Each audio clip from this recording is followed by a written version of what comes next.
오늘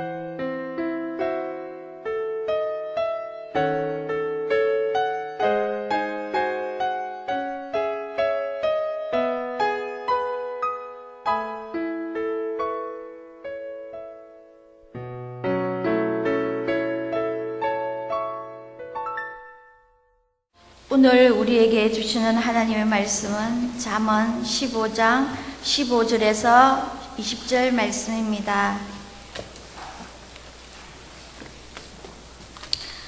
고난받는 자는 그날이 다 험악하나 마음이 즐거운 자는 항상 잔치하느니라. 가산이 적어도 여호와를 경외하는 것이 크게 부하고 범례하는 것보다 나으니라. 채소를 먹으며 서로 사랑하는 것이 살찐 소를 먹으며 서로 미워하는 것보다 나으니라. 분을 쉽게 내는 자는 다툼을 일으켜도 노하기를 더디하는 자는 시비를 그치게 하시느니라. 게으른 자의 길은 가시 울타리 같으나 정직한 자의 길은 대로니라.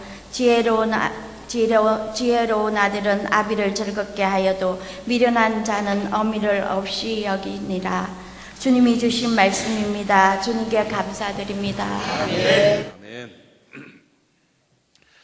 오늘이 어버이 주일이고 또 가정의 달 5월을 맞이해서 우리의 가정이 또 우리의 삶이 더 행복해지기를 주님의 이름으로 축복합니다. 가정 행복이 정말 중요해요. 여러분, 가정이 행복해야 돼요. 근데 가정이 행복해지는 방법이 그리 어렵지 않아요. 돈을 많이 벌어야 행복한 것도 아니고요. 집이 넓어야 행복한 것도 아니고 일이 잘 돼야만 행복한 것도 아니에요. 행복은 내가 어떻게 하느냐에 따라서 나에 의해서 우리 가정의 행복이 결정된다. 이걸 아셔야 돼요. 그래서 오늘을 계기로 해서 지금까지도 물론 그리스도 안에서 행복하셨겠지만 앞으로 더 행복한 가정이 이루어가는 우리와 교회 가족들 되시기를 주님의 이름으로 축복합니다. 가정이 행복하려면 먼저 마음이 즐거워야 돼요. 마음이 즐거워요. 오늘 본문 보니까 마음이 즐거운 자는 항상 잔치하느니라 이렇게 말씀하고 있는데, 즐거운 마음이 있을 때 우리의 가정 안에서 행복을 누리게 되고 또 즐거운 마음이 있을 때 잔치집 같은 그런 가정이 되게 될 줄로 믿습니다. 오늘 말씀의 제목을 잔치집 같은 가정이 됩시다 하는 제목으로 말씀의 제목을 잡았는데요. 여기서 가정이라는 말을 빼고 다른 거 집어넣어도 돼요. 잔치집 같은 인생, 잔치집 같은 교회, 다 되겠죠? 잔치집 같은 나라, 이런 거 다 되는 거죠. 어쨌든 우리 이제 가정의 달이니까, 가정이 중요하니까 우리 이제 잔치집 같은 가정을 내가 이루면 좋겠다 해서 잔치집 같은 가정이 됩시다 이렇게 정했는데, 여러분 인생 살다 보면요, 잔치집 같이 사는 사람도 있고 초상집 같이 사는 사람도 있어요. 초상집 같은 인생, 늘 우울하고 적적하고 불편하고 이런 초상집 같은 인생이냐, 아니면 늘 흥이 나고 기대가 되고 신바람 나는 그런 잔치집 같은 인생이냐, 이 귀로에 우리가 서 있는 거예요. 여러분, 내가 어떻게 사느냐에 따라 오늘 말씀에 순종하고 잘 살면 우리 인생이 막 흥이 나고 신바람이 나는 풍성한 잔치집이 될 것이고, 그렇지 않고 그냥 이렇게 하고 살다 보면 초상집 같이 살게 되는 것이죠. 우리 모두 잔치집 같은 인생 되시기를 축복합니다. 잔치집 같은 가정 되시기를 축복합니다. 아멘 하신 분들 그대로 될 줄로 믿습니다. 말씀의 능력은 우리가 생각한 것보다 큽니다. 말씀의 권능은 순종하고 받아들이면 말씀이 역사하셔서 말씀대로 열매를 맺게 되는 것입니다, 여러분. 그러니까 그냥 막 앉아가지고 멍하고 졸고 앉아있다 가면 초상집이 초상집 되는 것이고, 말씀을 듣고 깨닫고 아멘 하면서 그렇게 살아야겠다 결정하면 초상집이 잔치집 되는 거예요. 잔치집 같은 인생 되시기를 바랍니다. 잔치집 같은 인생이 되려면 뭐가 중요한가? 오늘 본문을 보니까 중요한 단어가 하나 있어요. 그게 뭐냐면 15장 15절 말씀 한번 봅시다. 고난받는 자는 그날이 다 험악하나 마음이 즐거운 자는 항상 잔치하느니라. 이렇게 이거 있잖아요. 이렇게 해석을 해도 돼요. 인생을 살아가다 보면 고난이 있어서 험한 사건들, 험한 시절들도 많습니다. 그러나 마음이 즐겁다면 고난이 있다 할지라도 잔치하는 것 같이 살 수가 있습니다. 그런 뜻이에요. 여러분, 세상 살면서 고난 없을 수 없고요, 세상살이는 다 험악한 거예요. 하나님과 동행했던 야곱도요, 바로왕 앞에 가서 험악한 세월을 살았나이다 이렇게 말을 하잖아요. 여러분, 세상에 풍파가 다 있습니다. 바람이 있습니다. 다 험한 세상입니다. 그런데 똑같이 고난과 험악한 일들이 있다 할지라도 마음이 즐거운 사람은 잔칫집처럼 살아가요. 좋은 일과 풍요로운 일이 많더라도 마음이 괴로운 자는 초상집처럼 사는 거예요. 그러니까 결국은 마음이 즐거운 자라는 단어가 굉장히 중요한 거예요. 풍랑이, 고난이, 또 험악한 일들이 그게 우리를 지배하는 게 아니라 내 마음이 어떠냐에 따라서 잔칫집이 되느냐 초상집이 되느냐 이 결정이 되는 거예요. 여러분, 여러분의 마음이 즐겁기를 바랍니다. 아이고 목사님 즐거울 일이 있어야 즐겁지. 즐거울 일이 아니라니까요. 그 마음이 즐거움이 있는 평강의 마음이냐, 그 마음이 불평과 불안의 마음이냐에 따라서 일은 중요한 게 아니에요. 그거에 따라 잔칫집이 되느냐 초상집이 되느냐가 결정된다는 것이죠. 여러분, 오늘 말씀을 통해서 마음의 즐거움이 회복되기를 바랍니다. 그리스도의 평강이 여러분의 심령을 지배하시기를 바랍니다. 살롬의 은총이 내리시기를 바랍니다. 환경은 다 똑같아요. 어렵지 않은 사람 세상에 한 명도 없어요. 여러분, 문제 없는 사람 있으면 손 들어봐요. 그 사람은 뭔가 이상한 사람이야. 아니 어떻게 세상을 살아가면서, 아니 바다를 가면서 바라먹고 풍랑 없는 바다가 어디 있어요. 인생은 다 어려움이 있어요. 아니 목사는 없을 것 같아요. 턱 분 거 봐 지금. 얘 부어가지고 지금 발음이 잘 안 되고 막 그렇잖아요.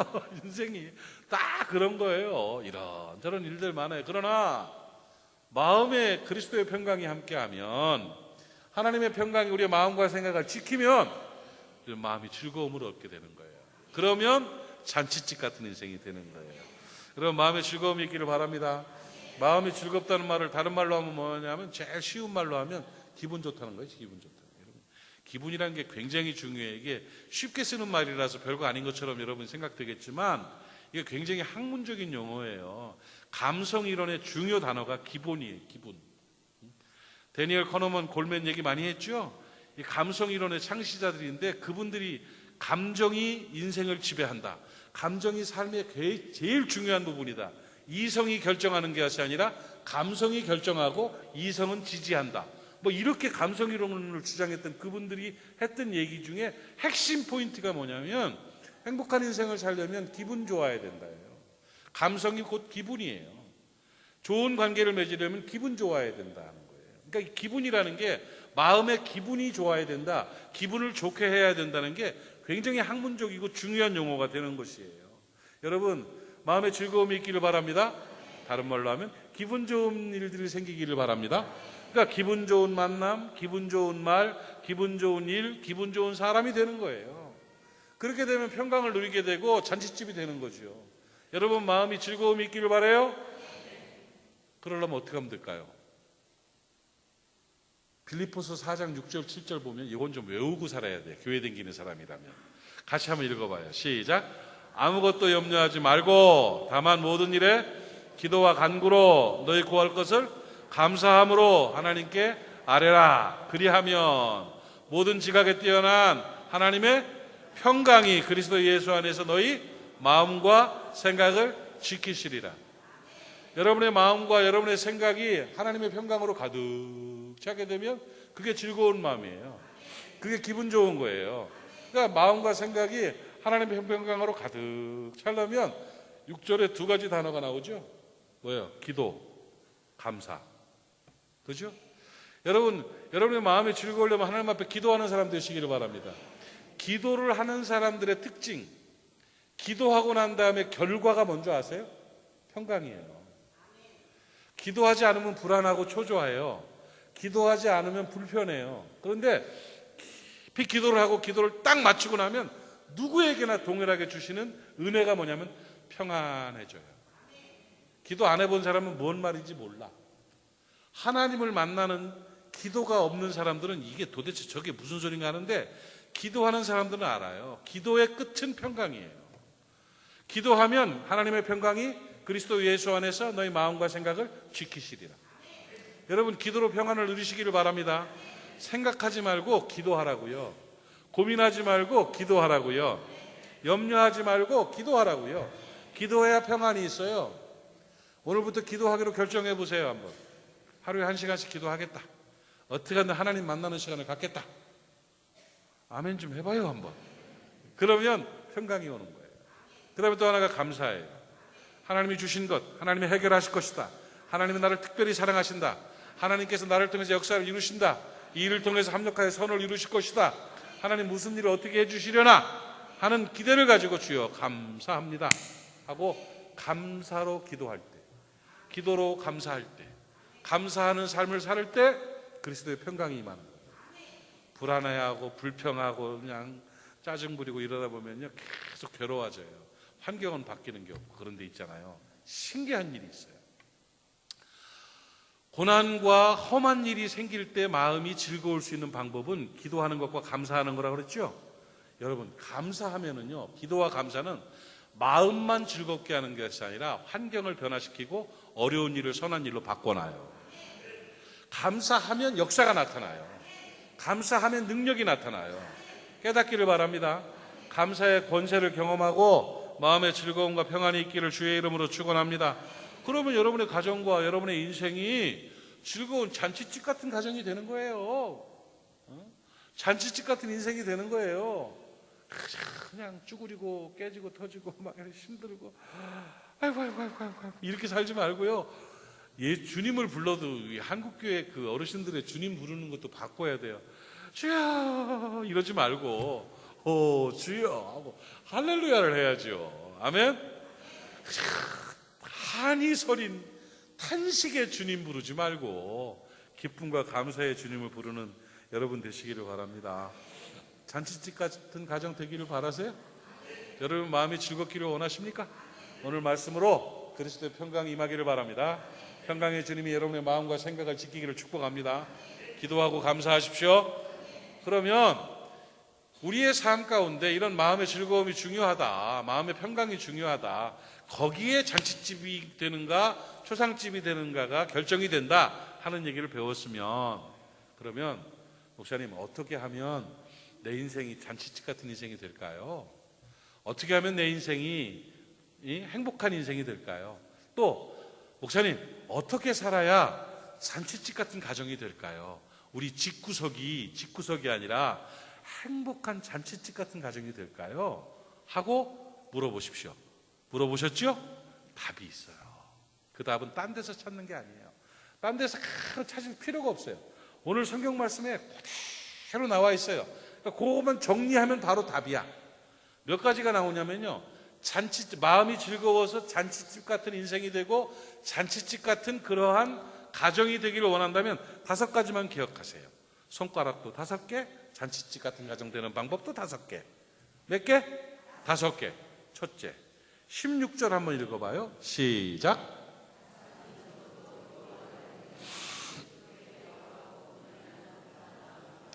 가난하게 살아도요, 하나님 잘 경외하는 게요, 부자 되면서 고통과 공허 속에 번뇌하고 괴롭게 사는 것보다 낫다. 이 말을 한마디로 말하면 뭐냐면, 잔치집 같은 가정이 되고 잔치집 같은 인생이 되려면 여호와를 경외하라예요. 하나님을 경외하라. 이걸 다른 말로, 아주 편하고 쉬운 말로 하면, 잔치집 같은 가정 되고 잔치집 같은 인생 되려면 신앙생활 잘해라. 하나님 잘 섬겨라. 신앙생활 잘하면 행복해져요. 여러분 신앙생활 잘하면 축복받아요. 신앙생활 잘하면 잔치집 같은 가정 돼요. 아멘이십니까? 예수의 향기 가득한 가정 되시기를 바랍니다. 하나님의 은혜를 알고 하나님 잘 공경하는 가정이 어찌 행복하지 않겠어요? 아니, 목표점이 하나님인데 하나님과 가까워지는 사람들은요, 그 가족들끼리도 가까워져요. 그래가지고 하나님의 은혜가 나타나게 되고 행복하게 되는 거예요. 깨닫기를 바랍니다. 하나님 잘 섬기는 거, 신앙생활 잘하는 거, 어떻게 하는 게 신앙생활 잘하는 건지 가르쳐 드릴까요? 아주 쉬워요. 내가요, 꼭 이 말씀을 해드리고 싶은데 정말로요, 중요한 거예요. 잘 들어야 돼요. 신앙생활은 복잡하게 하면 잘못하고 있는 거예요. 신앙생활이 복잡하다, 심란하고 신경 쓰일 게 많다, 그러면 내가 신앙생활 잘못하고 있는 거예요. 신앙생활은 단순한 거예요. 내가 늘 돋보기 얘기하죠. 돋보기로 초점이 쫙 맞으면 불이 확 붙는다고 그랬죠. 초점이 맞춰진 신앙인들은요, 복잡하지가 않아요. 단순합니다. 그렇게 하면 돼요, 신앙생활을. 신앙생활 5개만 하면 돼요. 손가락도 5개, 신앙생활도 5개. 5가지만 잘하면 돼. 내가, 딴 사람들 하는 거 신경 쓰지 말고 내가 5가지. 첫째, 예배 잘 드리면 돼요. 누가 예배를 드리네 마네, 예배를 몇 명이 드리네, 예배는 누가 와서 어떻게 내, 신경 쓰지 마. 내 예배나 잘 드리세요. 내가 참된 아벨이 돼야 돼. 아벨의 제사 내가 잘 드리면 돼요. 알았어요? 오늘 어떤 집사가 왔나, 어떤 권사가 왔나, 아이고 그 권사는, 아이고 그 장로는 주님이 신경 쓰실 거예요. 그건 당신이 신경 쓸 일이 아니야. 알았죠? 예배 잘 드려야 돼. 그 다음에 기도 잘해야 돼요.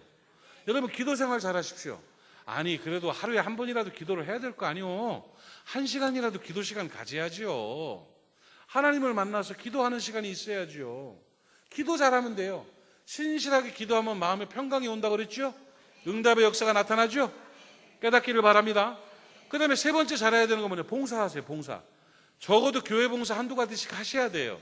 교회를 위해서 몸을 쓰는 게 봉사예요. 그러니까 성가대를 하시던, 교사를 하시던, 화단 정리를 하시던, 아니면 청소를 하시던, 뭘 하든 봉사를 해야 돼요. 주차 관리를 하던, 봉사를 안 하면 타락하기 시작해요. 여러분 사람 몸이 말이요, 운동을 하지 않고 먹기만 해서 몇 년 지나면요, 비만 걸리고 병 걸려요.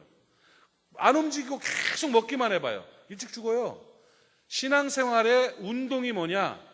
헬스클럽에서 운동하는 것 같은 신앙생활의 운동이 봉사예요. 그래가지고 봉사를 멈추면서부터 그 사람은 썩기 시작해요. 신앙이 병들기 시작하는 거예요. 옛날에는 열심히 했던 사람인데 조금 지나더니 안 해. 희한해요. 집사 때는 잘했는데 권사 되면 안 해. 권사 때는 잘했는데 장로 되면 안 해. 점점 시간이 갈수록 안 움직여. 그러면 어떻게 돼요? 점점 골마가요. 봉사 열심히 해야 돼요. 오늘부터 뭐라도 하나 정하세요. 우리 몸된 그리스도의 몸된 교회를 위해서 내가 이거 하겠다, 이거 하나 해야 되겠다 하고 마음먹으면 그걸 하세요. 그거 신앙생활 잘하는 거예요. 아멘. 그 다음에 4번째는 뭐냐? 예물이에요. 예물. 11조 생활이에요. 주님 앞에 11조 생활 잘 해보세요. 진짜 축복받아요. 11조는 다른 핑계를 댈 게 없어요. 11조를 가지고 나는 뭐 선교합니다. 자기가 하나님이야? 그거 소용없어요. 11조를 가지고 가난한데 내가 도와줍니다. 자기 돈으로 도와줘야지 하나님 돈으로 도와주면 되나? 11조는 하나님의 명령이에요. 주의 몸된 제단에 드려라. 그래서 교회를 사랑하는 최고의 표현은 11조예요. 11조 안 하는 건 교회 사랑하지 않는 거예요. 그러니까 교회 사랑 그렇게 되는 거예요. 그리고 예물 드리는 그 일을 통해서 하나님은 반드시 갚아주세요. 정말이에요. 이거 안 갚아주시고 다른, 이게 지금 돈 얘기가 아니라 신앙 얘기예요. 해봐요. 목사님 나는 가족이 예수를 안 믿어서. 아니 누가 그거 통째로 갖다 11조 하래요. 나한테 남편이 10만 원 줬으면 거기서 10,000원 하는 거예요. 10,000원. 그냥 돈의 양이 문제가 아니에요. 온전한 11조는 온 가족이 함께 할 때 온전한 11조 드리는 거 좋지요. 그러나 내 분량을 가지고 내가 하면 돼. 어린아이들 학생들 갖다가 11조 했다고 그래가지고 등록금 주신 거 갖고 11조 하면 등록금 못 내고 그러면 되겠어요? 그런 얘기가 아니야. 그렇게 치사하게 말 꼬지 마요. 그게 아니고 하나님 앞에 신실한 신자임을 고백하는 참된 신앙의 출발점이 11조니까 그거 내게 주어진 거 당장에 매주 하는 거예요. 매주 시간 될 때마다 주실 때마다. 그러면 하나님께서 그 인생 바라보시면서 복 주시죠. 그게 신앙생활 잘하는 거예요. 그 다음에 전도하는 거예요. 영혼 구원하는 거죠. 예수 믿으라고 전하는 거예요. 전도하기 힘들면요, 주보라도 한 장 갖다가 차에다 꽂으면서라도 기도하고요, 우편함에 집어넣으면서 기도하면 되는 거예요. 그리고 사람 만나면 예수 믿자고, 교회 가자고 얘기, 전도하는 거예요. 그 5가지예요. 예배, 기도, 봉사, 예물, 전도. 시작. 예배, 기도, 봉사, 예물, 전도. 그거 내가 그걸 잘하고 있으면 하나님 잘 섬기고 잔치집 같은 인생 되고 잔치집 같은 가정 돼요. 그런데 내가 할 그걸 못하고 다른 사람 신앙생활하는 거 관심 갖고 간섭하고 비난하고 판단하고 제도가 어쩌고 법이 어떻고 나는 이렇고 저거 이러면서 자꾸 하나님과 멀어지고 신앙과 멀어지고 목사님과 멀어지고 교회와 멀어지면 자기 손해예요. 그렇게 복잡하게 만드는 일에 현혹되지 마십시오. 그래서 꼭 초점을 맞춘, 그래서 좋은 신앙인이 되기만 해보세요. 그러면 복받는 역사가 나타나게 되는 거죠. 깨달아지시면 아멘. 여러분, 신앙생활 복잡하지 말게 합시다. 그저 주께서 내게 명령하신 대로 순종하면서 신앙생활 잘하다 보면 하나님의 복 주시는 은총이 넘쳐나게 되는 거예요. 가정도 잘 되고 인생도 잘 되고 삶도 잘 되고 마음도 평안하고 행복하고 복되게 되는 거라니까요. 복잡해지면서부터 문제가 생기는 거예요. 아셨죠? 그러니까 첫 번째로 즐거운 마음으로 잔치집 같은 가정과 인생이 되는 방법은 뭐냐? 신앙생활 잘하는 거다. 두 번째, 17절 한번 읽어봐요. 17절 시작. 채소를 먹으며 서로 사랑하는 것이 살찐 소를 먹으며 서로 미워하는 것보다 나으니라. 집에 앉아가지고 소고기 뜯어 먹으면서 그것도 살찐 소를 갖다가 막 좋은 소를 뜯어 먹으면서 싸워요. 막 그냥 그러고 있으면 그게 뭔 행복이에요. 차라리 먹을 거 없어 채소를 먹고 시래기 주워다가 삶아 먹더라도 서로 사랑하며 사는 게 행복이라는 것이고 그게 낫다는 거죠. 이건 뭘까요? 잔치집 같은 인생이 되려면 서로 사랑하며 살아라 하는 거예요. 사랑으로 사는 여러분 되시기를 바랍니다. 여러분의 마음속에 사랑이 넘쳐나기를 축복합니다. 여러분, 사랑이라는 건 다른 거 아니에요. 좀 애틋하게 생각해 주는 거예요. 좀 이렇게 남편을 바라보면서 애틋한 마음을 가지세요. 아내를 쳐다보면서 좀 애틋한 마음을 가지세요. 여보세요. 좀 그렇게 애틋한 마음을 가지시라고요. 그리고 소중하게 여겨주시는 거예요. 자녀들이 소중하게 여겨줘야 돼요. 정말 부부간에 서로 소중히 여겨야 돼요. 그래서 적절하게 대해주는 게 바로 사랑하는 거예요. 사랑으로 살면 행복해져요. 여러분, 인간이 살아가면서요, 제일 큰 에너지가 뭔지 아세요? 내가 활력을 얻고 다시 출발하고 힘을 얻을 수 있는 최고의 힘이 뭐 바카스나 홍삼 뭐 이런 게 아니요. 제일 큰 힘은 뭐냐면 누군가에게 내가 사랑받고 있다는 확신이에요. 내가 누가 나를 사랑하고 있다는 게 증명되는 것처럼 힘나는 거 없어요. 적어도 저 사람이 나를 사랑하고 있다. 저 사람이 나는 지금 사랑받고 있는 존재다. 이게 있으면은요, 정말 뿌득뿌득 힘이 나요. 그런데 아무도 나를 사랑해 주는 것 같지 않아. 늘 지치고 힘들고, 깜짝이야. 사랑해요, 권사님.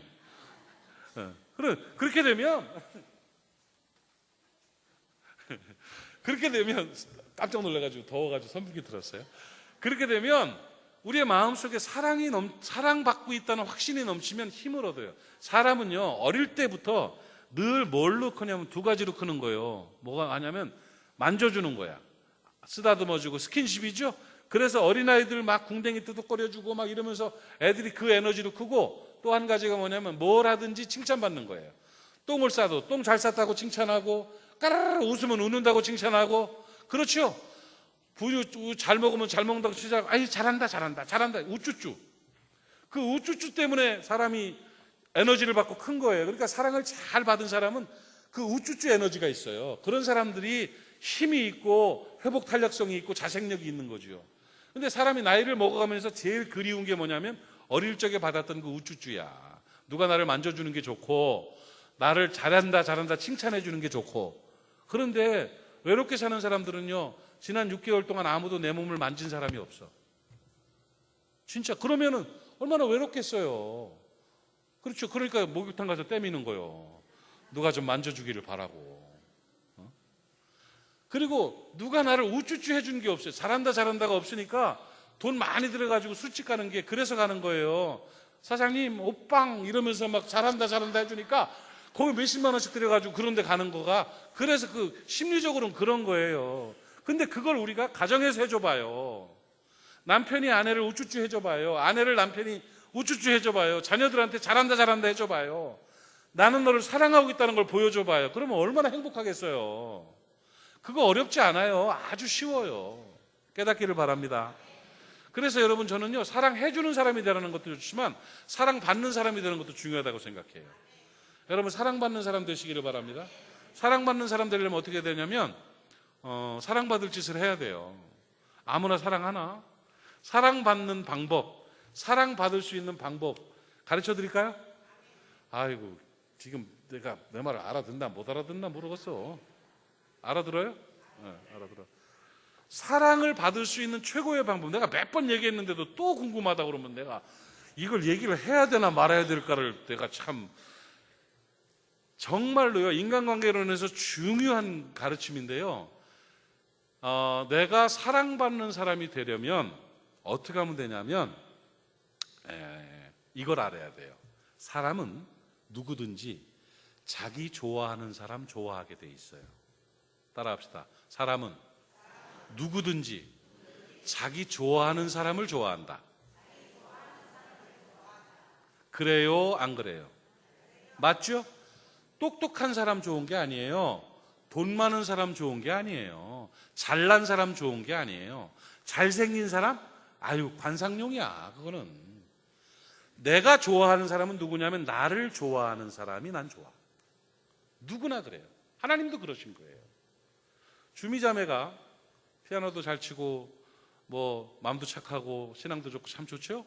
그런데 주미자매가 나를 싫어하면 아무리 잘났어도 나도 싫어. 내가 뭐 급할 게 뭐 있고 아쉬울 게 뭐 있어. 그런데 주미자매가 나를 좋아하는 게 표현이 됐어. 목사님 이래. 나를 좋아해. 그러면 얻는 거 없고 주는 거 없고 얻어먹는 거 없어도요 그냥 좋아. 왜냐하면 이유는 딴 거 없어. 목사님은 왜 주미를 좋아하세요? 주미가 날 좋아하니까 내가 좋지. 내 말이 틀려요? 맞아요? 맞는 거예요. 그러니까 사람은 자기 좋아하는 사람 좋아하게 돼 있다고. 여러분, 인기 있는 사람은 어떤 사람이 인기가 있냐면요, 내가 당신을 좋아하고 있습니다는 표현을 잘하는 사람이에요. 그 표현이 뭐 끌어안고 막 돈 갖다 주고 뽀뽀 이런 거 아니야. 가벼운 거예요. 눈짓 하나로 손짓 하나로도 느낌이 있어요. 저 양반은 나를 좋아하고 있구나. 저 사람은 나에 대해서 호의가 있구나 하는 걸 알아요. 근데 아무리 친한 척해도 저 사람은 뭔가 견제하려고 하고 있어. 나에 대해서 불편한 게 있어. 이건 다 느끼게 돼 있죠. 강아지도 느끼는데 사람이 못 느끼겠어요? 그러니까 뭐냐, 내가 인기 있는 사람, 나를 좋아하는 사람, 행복한 사람과 행복한 가정을 이루려면 내가 당신을 좋아하고 있다는 걸 잘 표현할 줄 알아야 돼요. 진짜로 좋아해 줘야 되고. 사람은 사람을 좋아해야 사람이에요. 아셨죠? 그 표현이 어렵지 않아요. 그냥 손가락 하나 이렇게 해주면 돼요. 그래야 그래요. 최말랑 권사님 좋아하잖아. 이거 하나로 조그맣게 읽고 사랑해 이런 거 하나, 그냥 이런 거 하나, 밝은 미소 하나, 이런 거 하나를 가지고 기분 좋아지는 것이고요. 날 좋아하고 있구나, 이게 표현되는 거예요. 예, 안녕히 계세요. 예. 이러고 가는 것보다 얼마나 좋으냐고요. 그렇게 하는 거예요. 그러면 서로 사랑하는 마음이 생겨요. 어려운 거 아니에요. 이걸 가정에서 해보시라고. 아내를 바라보면서 소 닭보디끼 하지 말고 아내를 바라보면서 당신 오늘 이쁘네? 아이 뭘 이뻐, 다 늙어가지고. 주름살이 예술이야. 그냥 농담 삼아 한마디 한 게요 하루 종일 기분 좋게 만들어요. 남편 바라보면서 당신 진짜 멋있어. 뭐 미친나? 나 미쳤나 봐 당신한테. 이거 한마디가요 한 주간을 힘있게 만든다니까. 왜 그걸 못하고 살아 도대체? 안 그래요? 그래요? 맞죠? 자녀들한테 가르치려고 하지 말고 다 큰 애들 뭘 가르쳐? 충분한 사랑을 주는 게 더 중요해요. 그냥 귀하다고 좋다고 멋있다고 괜찮다고 고맙다고 이렇게 사랑을 표현해주면 힘나게 돼 있어요. 가정사역 다른 거 없어요. 그냥 그렇게 하면 되는 거예요. 가정은 목표를 가지고 이루어야 되는 공장이 아니야. 회사가 아니고 법원이 아니에요. 가정은 놀이터고 행복의 터전이에요. 거기서 사랑 에너지 잘 받으면 세상에 나가서 승리하게 되는 거죠. 깨달아지시면 아멘 하시기 바랍니다. 그렇게 사는 여러분 되시기를 바랍니다.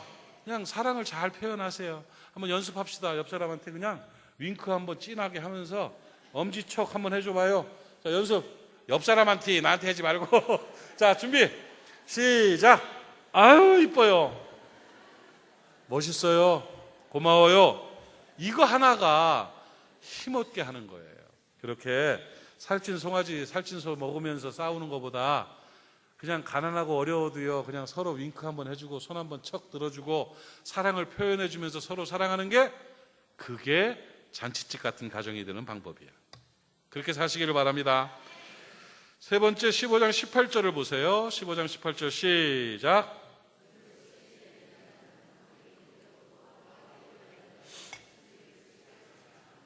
성질 부리면 초상집 되는 거예요. 분위기 싸해지는 거예요. 이렇게 행복하게 웃고 있는데 여기서 누구 한 명이 성질을 빡딱 부려가지고 아박빡빡 하고 뛰쳐나가 봐요. 그럼 어떻게 되겠어요? 분위기 다 깨지는 초상집 되는 거지 뭐. 그러니까 분을 내지 마라. 분을 쉽게 내는 자는 다투게 된다는 거예요. 분 내지 말고 노하기를 더디하는 자가 시비를 그치게 된다. 이거 성질 부리지 마라.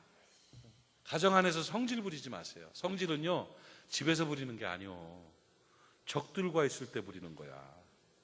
왜 아군들 앞에서 총 쏴요? 진짜 집에서 성질 부리지 마세요. 짜증내지 마요. 아이고 편하니까 그렇지. 편한 게 귀한 거예요. 편한 게 소중한 거예요. 짜증이 확 나도요, 꼭 참으면서 미안해 하고 바깥에 나가서 짜증 부리는 거예요. 바깥에 나가서. 그게 인물이요. 내가 좋아하는 그 캐릭터죠. 캐릭터 중에 하나가 그 누구야?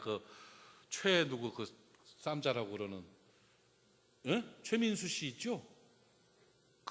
막 말썽 많이 부리잖아요. 그리고 캐릭터가 거칠잖아요. 그런데 집에서 있잖아요. 자기 부인한테는 완전히 머슴이야. 그거 아세요? 와, 그렇게 굽신거리고 꼼짝 못하고 막 여수를 떨고 막 이러는 걸 보니까, 아유, 이렇게 하면 얻을 줄 알았어. 막 이랬던 사람이, 그러세요, 마마. 막 이러면서 있는 거 보니까 인물이다. 그래. 바깥에서 세고 안에서 부드러운 게 멋있는 거지요. 근데 거꾸로 가면 안 돼요. 분을 내고 막 이러면은 가정이 깨지게 되고요. 인생이 무너지게 돼 있어요. 여러분, 온유함으로 살아가는 여러분 되시기를 바랍니다. 욱하는 성품에 대해서 심리학자들이 세 가지로 표현하고 있어요. 왜 성질을 부리느냐, 왜 분노를 일으키냐, 세 가지 조사가 있는데, 첫째, 컴플렉스가 많은 사람이 분을 잘 낸대요. 그러니까 자기 단점이 많은 사람이. 그러니까 그 분을 잘 내는 사람하고는 친해지면 안 돼요, 여러분. 손해가 많습니다. 성질 푹푹 부리는 사람들은요, 안 되고, 사윗감, 며느리감 얻을 때 그런 사람들 조심해야 돼요. 그 컴플렉스가 많아서 그래. 상처가 많아서. 그 다음에 두 번째는 두려움이 많은 사람이에요. 담대하지 못하고. 그러니까 겁나서 화내는 거예요. 질까봐 겁나니까 성질 부리는 거예요. 질까봐. 그 불안함이 있다고요. 그 다음에 세 번째가 자제력이 없는 미숙한 사람이다. 어린아이 같은 사람이죠.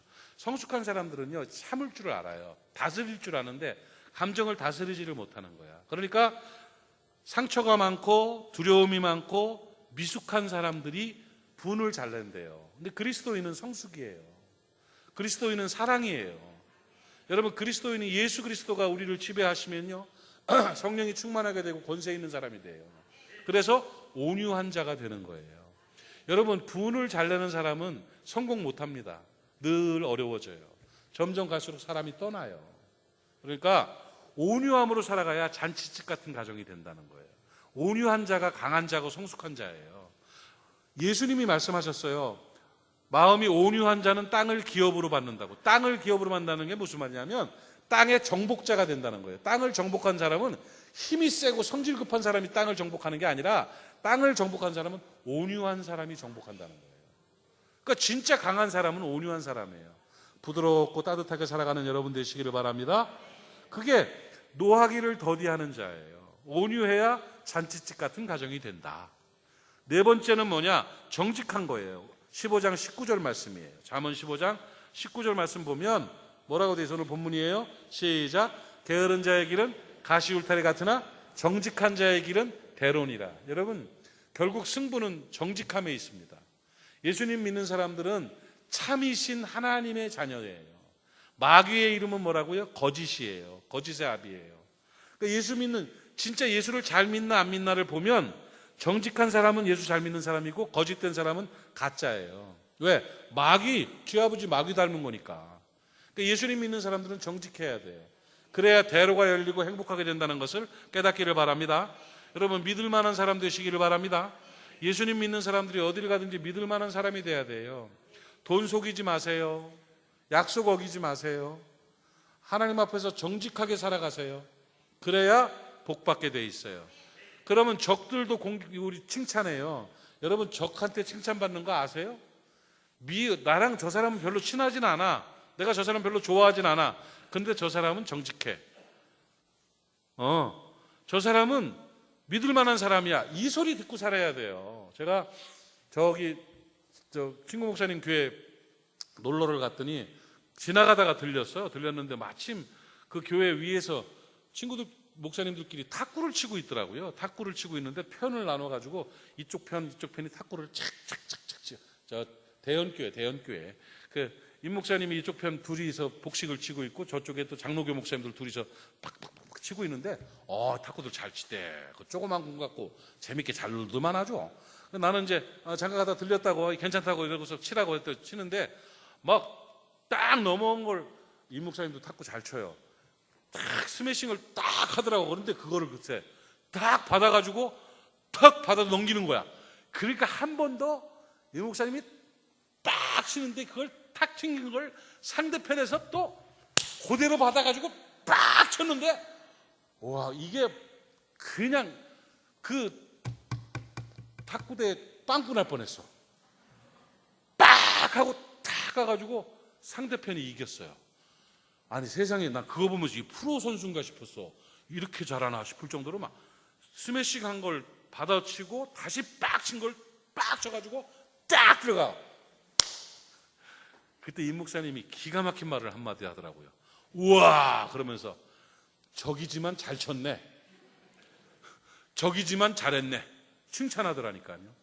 이 말을 왜 하냐면 세상 사람들이 우리를 적으로 할 경우가 많아요. 그런데 세상 사람들이 우리를 보면서 적이지만 정직해. 나는 교회 안 다니는 사람이지만 저 사람 괜찮아. 저 사람 믿을만해. 이렇게 살자는 얘기예요. 적이지만 잘했네. 이런 소리 듣고 사는 저와 여러분 되기를 바랍니다. 마지막으로 5번째 15장 20절을 한번 봅시다. 20절 시작.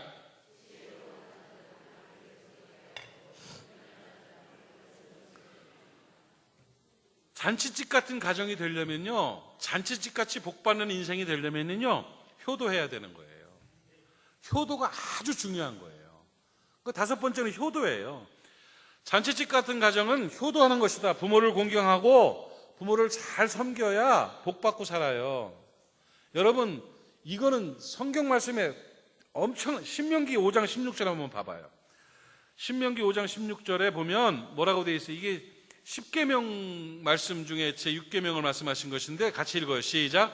너는 내 하나님 여호와께서 명령한 대로 내 부모를 공경하라. 그리하면 내 하나님 여호와가 내게 준 땅에서 생명이 길고 복을 누리리라. 장수와 축복을 받는 게 효도야. 부모님 공경하는 거예요. 오늘 어버이 주일이잖아요. 여러분, 여러분의 가정이 잔치집 같은 가정 되려면 효도해야 돼요. 효도가 없으면은요, 축복도 없어요. 효도하면 행복해져요. 효도를 못하면 불행해지는 거예요. 여러분, 부모랑 등지고 사는 자식들이 잘 되는 거 봤습니까? 부모랑 등지고 사는 자식들이 행복한 거 봤냐고요? 뭔가 한쪽 구석에 바늘로 푹 박혀 있는 것 같지? 골마가지고 속이 막 염증이 난 것처럼 겉으로는 껄껄 웃어도 속으로는 아픔이 있잖아요. 그런데 그거 쑥 뽑혀가지고 부모님을 사랑하고 도리를 다하고 부모님이 기뻐하고 공경 잘하봐. 어떻게 되겠어요? 거기에 행복이 있는 거예요.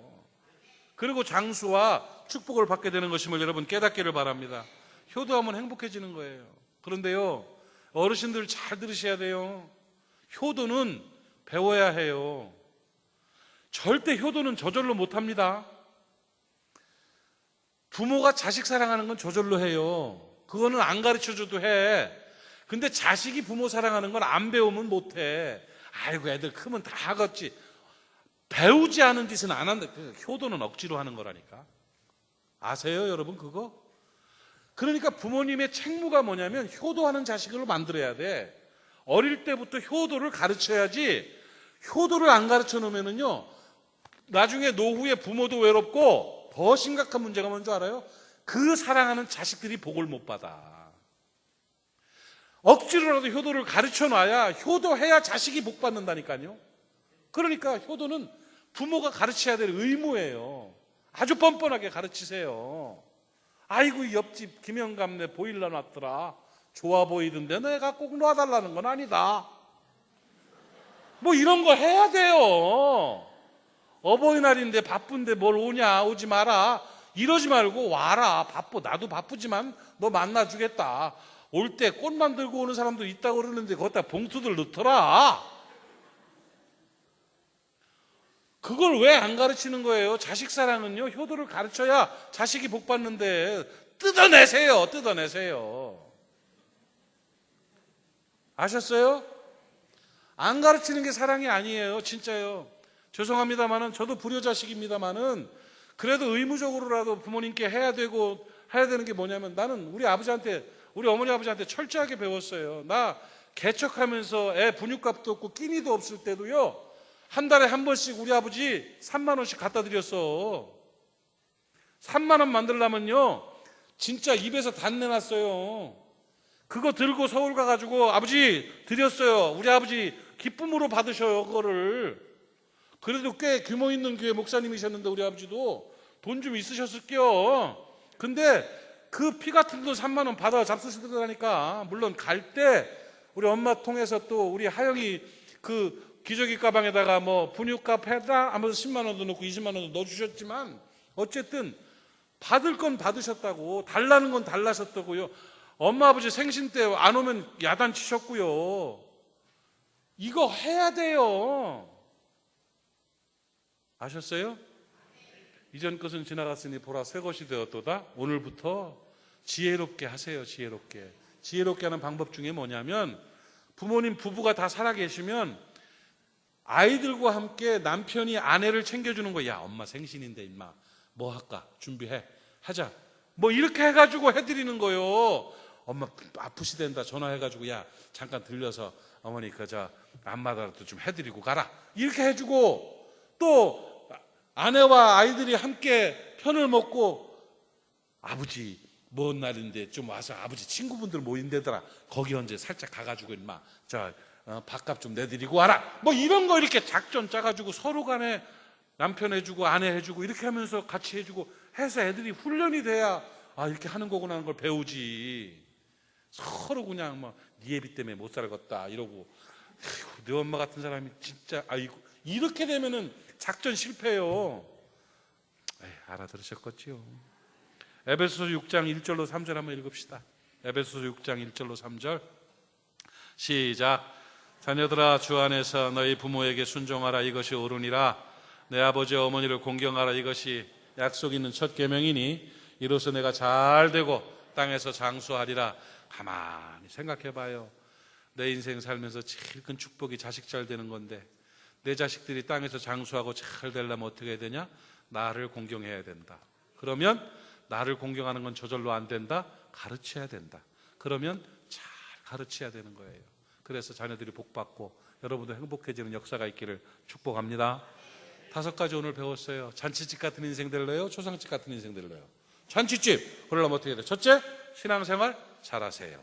두 번째, 서로 사랑하세요. 세 번째, 성질 부리지 말고 온유하세요. 네 번째, 거짓되지 말고 정직하세요. 5번째, 효도하는 자가 되세요. 효도를 가르치세요. 기도합시다.